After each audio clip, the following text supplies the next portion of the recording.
Item number 20, 21 और 22। महोदय, मैं प्रस्ताव करता हूं कि भारत के संविधान का संशोधन करने वाले विधेयक को पुनर्स्थापित करने की अनुमति दी जाए।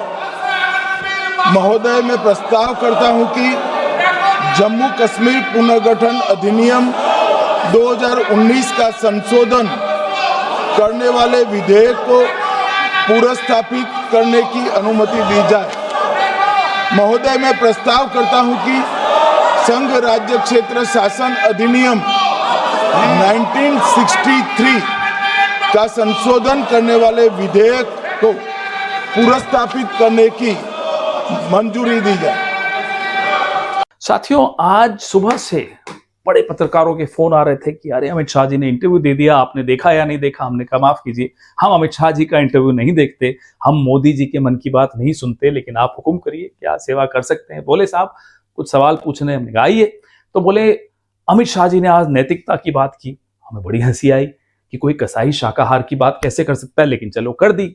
अमित शाह जी कहते हैं कि ये जो 130वां संशोधन है, जो नया कानून है, इसके दायरे में प्रधानमंत्री जी भी आएंगे। अमित शाह जी 11 साल में भारतीय जनता पार्टी के, आपके एनडीए गठबंधन के कितने मुख्यमंत्री, कितने मंत्री, कितने लोगों पर आपने रेड डाली, ईडी ने, सीबीआई ने, कितने लोग गिरफ्तार हुए, एक भी नहीं हुआ। तो अब आप ये क्यों बेवकूफ बना रहे हैं साहब, इसके घेरे में प्रधानमंत्री भी आएंगे। जब एजेंसियां आपकी पालतू एजेंसियां हैं, उनको आप छोड़ देते हो विपक्ष के नेताओं पर, फिर उन नेताओं को गिरफ्तार करते हो, फिर उनके आगे ऑप्शन रखते हो कि आजा मेरी वॉशिंग मशीन में आजा, नहीं तो जेल में पड़े रहो।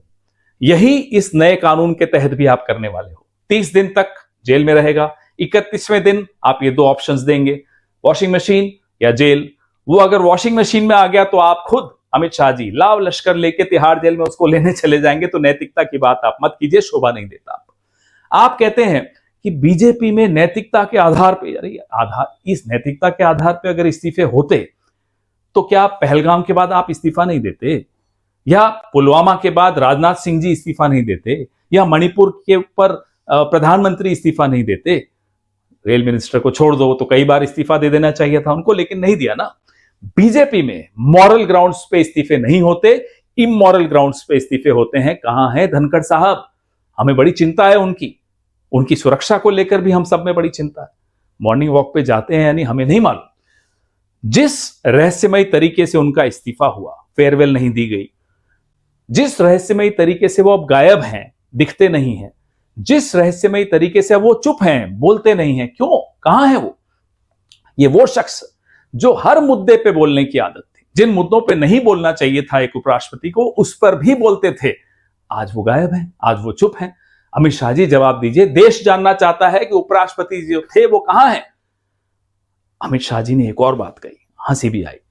कहते हैं साहब कि संघ से आने में क्या बुराई है, देखो मैं भी संघ से हूं, मोदी जी भी संघ से हैं। हुजूर, संघ से आने में यही तो बुराई है। आप और मोदी जी को कोई देख ले तो क्या संघ को अच्छा मानेगा? तो संघ का अगर आप प्रचार करते हो तो कम से कम आप उसके ब्रांड एम्बेसडर मत बनिए, मोदी जी को भी मत बनने दीजिए। अमित शाह जी ने एक अजीब सी बात कही, बड़ी अटपटी बात कही, बचकानी भी है। कहते हैं कि साहब सलवा जुड़म के खिलाफ जिस जज ने जजमेंट दे दी, उस वजह से नक्सलवाद से हम नहीं लड़ पा रहे। अमित शाह जी, आप गृह मंत्री हैं, अपने ही मातहत जो सुरक्षा एजेंसीज हैं, आप उनका अपमान कर रहे हैं कहकर कि उनके बस की नहीं है क्या नक्सलवाद को खत्म करना। इस तरह से एक उपराष्ट्रपति चुनाव में जीतने के लिए आप इतनी बचकानी बात करेंगे। आज कई न्यायाधीशों ने आपको पत्र लिखकर बड़ा रोष जताया है कि इस तरह की बचकानी बात आपको नहीं करनी चाहिए थी।